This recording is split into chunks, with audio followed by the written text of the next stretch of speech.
کہ اللہ رسول صلی اللہ علیہ وسلم ارشاد فرمائیں گشتی کے 4 قسم عیب ہستا انگا ای 4 عیبان چی یک عیبی ہم قربانی تہا موجود بھی آ قربانی روانہ بھی. تو پیغمبر صلی اللہ علیہ وسلم ارشاد فرمائیں اولی عیب متعلقہ گشتی کے انگا قربانی چم کانڈا بوا سوا ان یک چم میں کہ نہیں دھوئیں چم بشرط کہ آئیے چمانی کانڈائی ہمیں وڑا بھی کہ انسان بگین دیتی مطلب ظاہر و واضح ببن اینی اولی عیب تنگا قربانی تہا موجود ہے قربانی روانہ بھی انسان ہے. بندہ پیغمبر صلی اللہ علیہ وسلم دو بھی عیب متعلقہ ارشاد فرمائیں کہ ای دلوت یا کہ انہا یہ قربانی ای ہمیں وڑا بیمار بھی کسی بیماری ظاہر ہیں حدہ نمج گی ظاہر ہیں حلاسن تو جانی منی مانا کہ کمزور ہیں تو ای ہم روان بھی اور ای دومی عیب رندہ پیغمبر صلی اللہ علیہ وسلم سیمی عیب متعلقہ ارشاد فرمائیں قربانی لنگی بھی ہمیں وڑا لنگ بھی کہ آئیے لنگی ظاہر ہیں منی عزیز ہمیں وڑا لنگ بھی مردم بگین دیتے رامگا شدکت نکا یا انہا وتی وارتها وحدی کے تو گندیے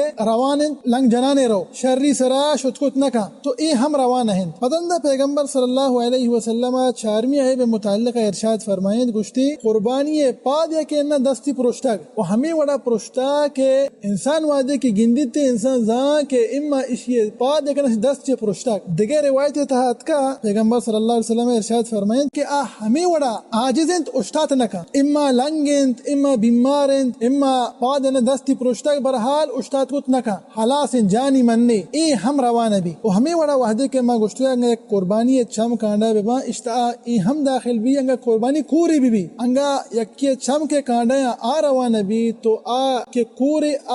من بابی اولا روانہ بھی تو ای 4 عیبتا انگا ای عیبان چی یک عیبی بھی انگا قربانی تہا موجود بھی وڑا قربانی انسان تی روانہ بھی.